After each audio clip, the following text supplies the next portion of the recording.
I really felt that the story was the experiences the experiences that I had were given to me, not for me, but for me to overcome so that other people who were having those similar experiences could see that they too can overcome those experiences.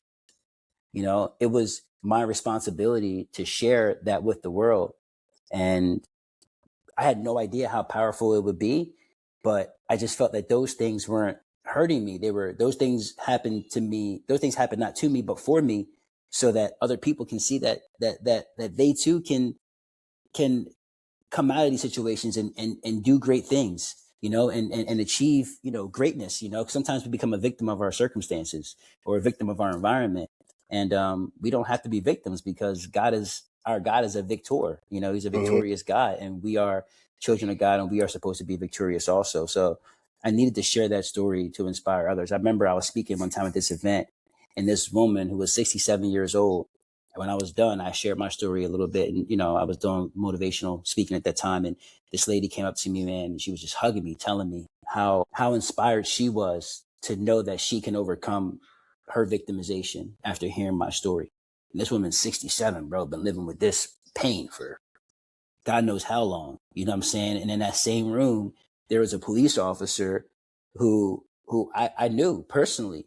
And he told me that his father didn't believe him when he told him that his neighbor had abused him. And it was really hard for him to, and this man, at this time, this man was over 40 years old. I was like 36. He was over 40.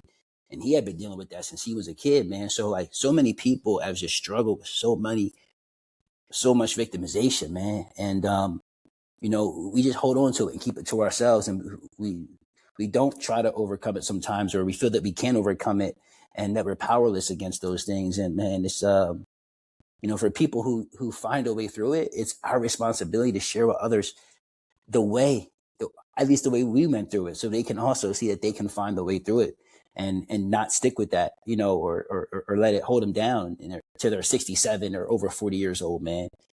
It's a dangerous thing, victimization, and what it can do to us. But when we see others can do it, we believe we can do it too. Amen. Big amen. Big amen. That's why it's called a testimony, right? It's not so that we can actually give ourselves the glory, but it's just like you said, a story for someone else that they too can overcome. You know what I'm saying? They don't have to be a victim all their lives. And I connect with that 1000%. Jack of all trades, I move how I move.